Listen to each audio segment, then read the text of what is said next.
6. Extensão da ação da Comissão Central.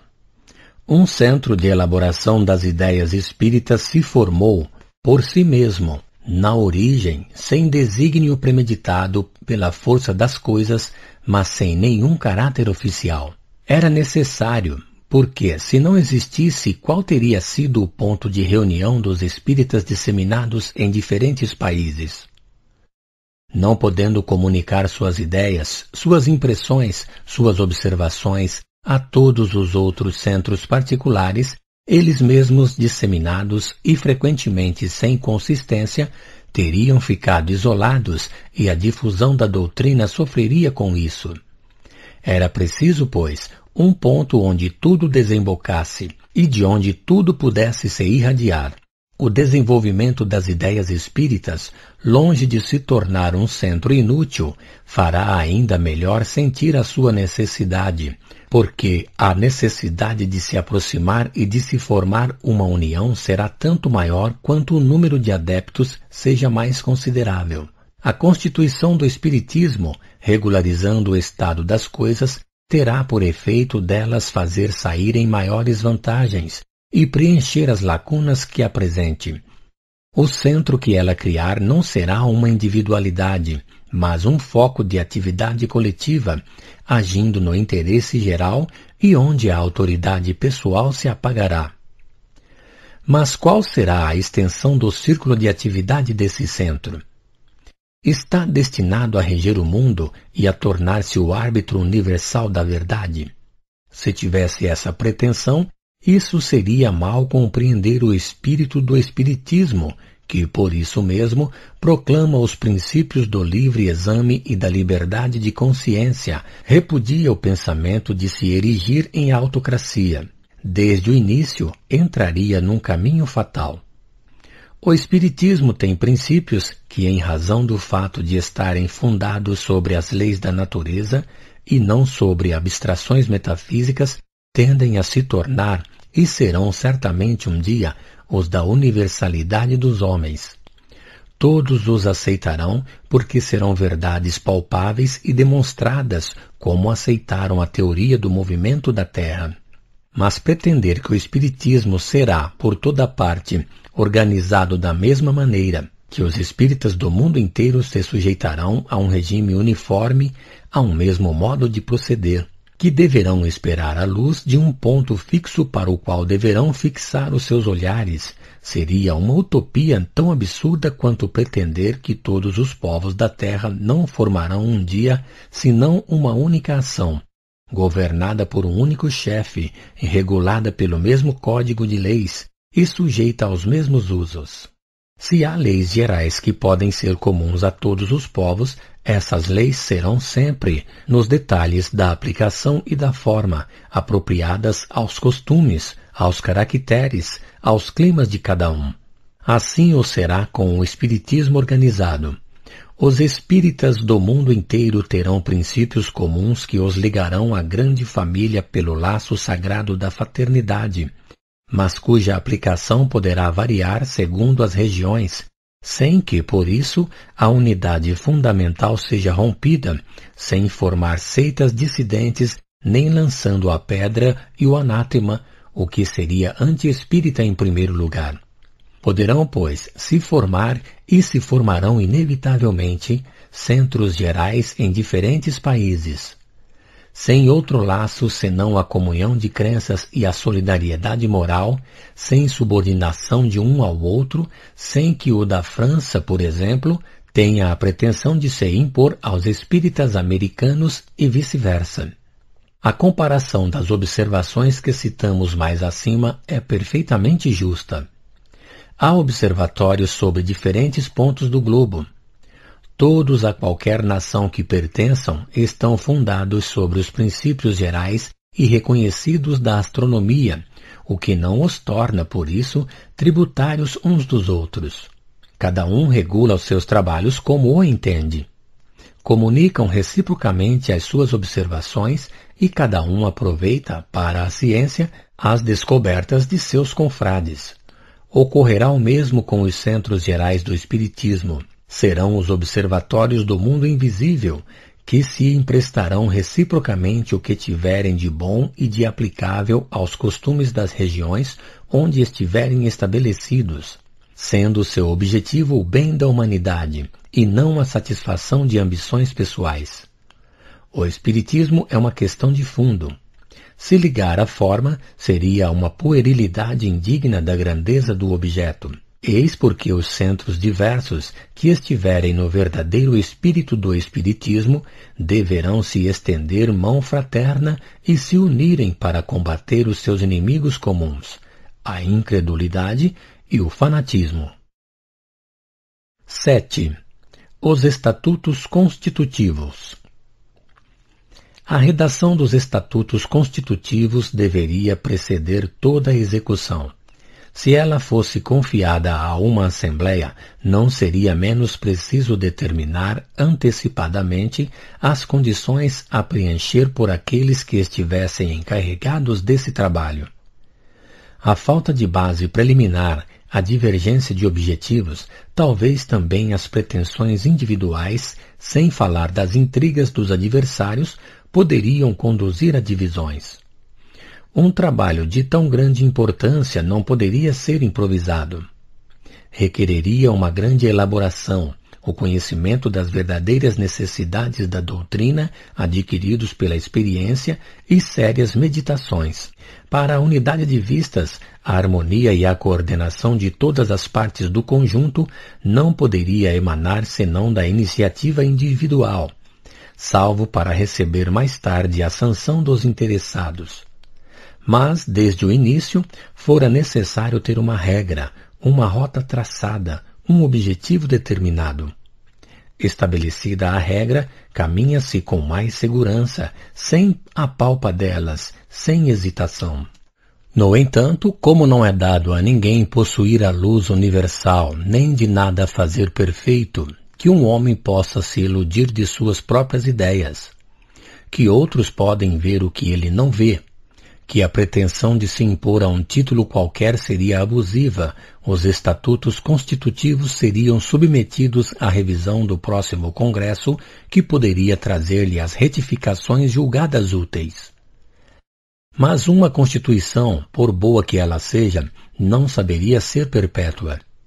O que é bom para um tempo pode tornar-se insuficiente mais tarde.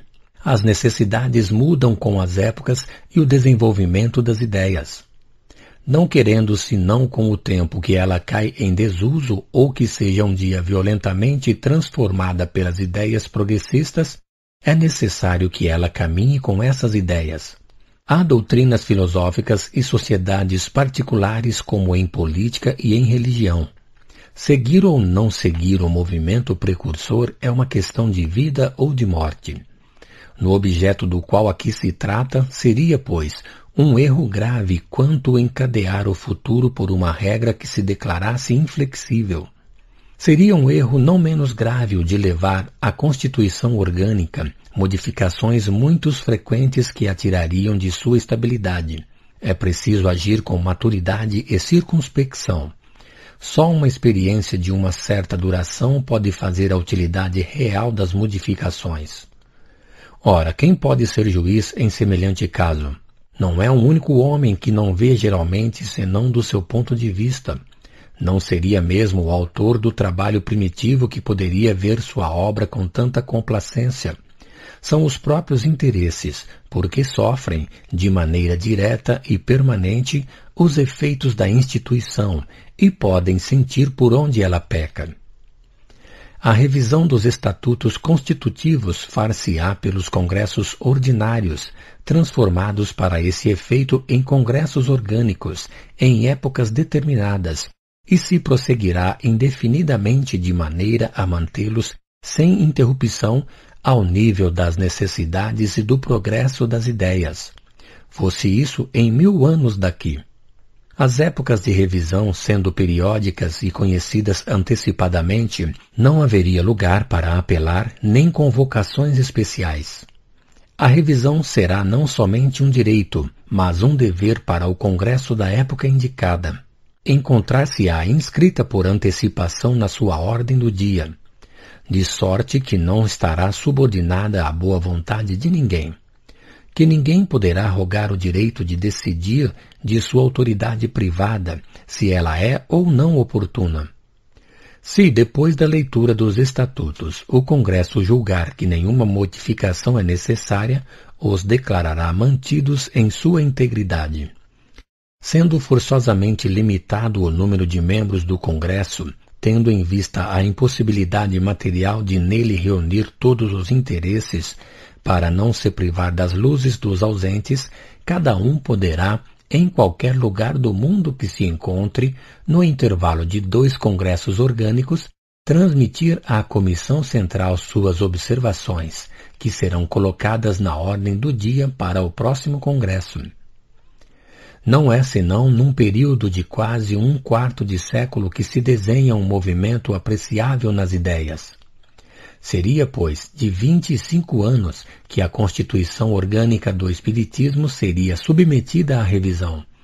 Esse lapso de tempo, sem ser muito longo, é suficiente para permitir apreciar as novas necessidades e não levar perturbações com modificações muito frequentes. No entanto, como é nos primeiros anos que haverá maior trabalho de elaboração, que o movimento social que se opera nesse momento pode fazer surgir necessidades imprevistas até que a sociedade haja se assentado, e que importa aproveitar sem muito atraso as lições da experiência, as épocas de revisão serão mais aproximadas, mas sempre determinadas antes, até o fim deste século. No intervalo desses 30 primeiros anos, a Constituição estará suficientemente completada e retificada para ter uma estabilidade relativa. É então que poderão começar, sem inconveniente, os períodos de 25 anos. Desta maneira, a obra individual primeira, que abrira o caminho, se torna em realidade obra coletiva de todos os interessados, com as vantagens inerentes a esses 2 modos, sem ter-lhes os inconvenientes. Ela se modifica sob o império das ideias progressivas e da experiência, mas sem abalos, sem precipitações, porque o seu princípio está colocado na própria Constituição. 8. Do programa das crenças. A condição absoluta de vitalidade para toda reunião ou associação, qualquer que seja o objeto, é a homogeneidade, quer dizer, a unidade de vistas, de princípios e de sentimentos, a tendência para um mesmo objetivo determinado, em uma palavra, a comunhão de pensamentos. Todas as vezes que homens se reúnem em nome de uma ideia vaga, jamais chegam a se entender, porque cada um compreende essa ideia à sua maneira. Toda reunião formada de elementos heterogêneos leva em si os germes da sua própria dissolução, porque ela se compõe de interesses divergentes, materiais ou de amor próprio, tendendo a um objetivo diferente que se combatem e muito raramente estão dispostos a fazer concessões ao interesse comum ou mesmo à razão, que sofrem a opinião da maioria se não puderem fazê-lo de outro modo, mas que não se reúnem jamais francamente. Assim o foi até este dia com o Espiritismo, formado gradualmente em consequência de observações sucessivas, como todas as ciências, a aceitação tomou pouco a pouco mais amplitude. A qualidade de espírita, aplicada sucessivamente a todos os graus da crença, compreende uma afinidade de nuances, desde a simples crença nos fatos de manifestações até as mais altas deduções morais e filosóficas. Desde aquele que, detendo-se na superfície, nele não vê senão um passatempo de curiosidade, até aquele que procura concordância dos princípios com as leis universais e suas aplicações aos interesses gerais da humanidade. Enfim, desde aquele que nele não vê senão um meio de exploração em seu proveito, até aquele que nele aure os elementos de sua própria melhoria moral. Dar-se por espírita convicto não indica, pois, de nenhum modo, a medida da crença. Essa palavra é muito dita por uns e muito pouco pelos outros. Uma assembleia na qual se convocasse todos aqueles que se dizem espíritas apresentaria um amálgama de opiniões divergentes que não saberiam se assimilar e não desembocariam em nada de sério. Sem falar dessas pessoas interessadas em nela semear a discussão, as quais abriria suas portas. Essa falta de precisão, inevitável no início e durante o período de elaboração, frequentemente causou equívocos lamentáveis naquilo que fez atribuir à doutrina o que não era senão o abuso ou um desvio. Foi em consequência dessa falsa aplicação que é diariamente feita da qualidade de espírita que a crítica, que pouco se inquieta com o fundo das coisas e ainda menos com o lado sério do espiritismo, pôde encontrar matéria para a zombaria. Que o indivíduo se diga espírita ou pretenda fazer do espiritismo o que os prestidigitadores pretendem fazer da física, fosse ele um saltimbanco, é, aos seus olhos, o representante da doutrina. Tem-se feito, é verdade, uma distinção entre os bons e os maus, os verdadeiros e os falsos espíritas, os espíritas mais ou menos esclarecidos, mais ou menos convencidos, os espíritas de coração, etc. Mas essas designações sempre vagas nada têm de autênticas, nada que as caracterizem quando não se conhece os indivíduos e quando não se teve ocasião de julgá-los pelas suas obras. Pode-se, pois, ser enganado pelas aparências. Disso resulta que a qualidade de espírita, não permitindo senão uma aplicação incompleta, não é uma recomendação absoluta. Essa incerteza lança nos espíritos uma espécie de desconfiança que impede estabelecer entre os adeptos um laço sério de confraternidade. Hoje, que se fixou entre todos os pontos fundamentais da doutrina e sobre os deveres que incumbem a todo adepto sério, a qualidade de espírita pode ter um caráter definido que não tinha antes. Um formulário de profissão de fé pode ser estabelecido e a adesão, por escrito, a esse programa será um testemunho autêntico da maneira de encarar o espiritismo. Essa adesão, constatando a uniformidade dos princípios, será, além disso, o laço que unirá os adeptos numa grande família sem distinção de nacionalidades, sob o império de uma mesma fé, de uma comunhão de pensamentos, de vistas e de aspirações. A crença no espiritismo não será mais uma simples aquiescência, frequentemente parcial, a uma ideia vaga, mas uma adesão motivada, feita com conhecimento de causa, constatada por um título oficial entregue ao adepto. Para evitar os inconvenientes da falta de precisão da qualidade de espíritas, os signatários da profissão de fé tomarão o título de espíritas professos. Essa qualificação, repousando sobre uma base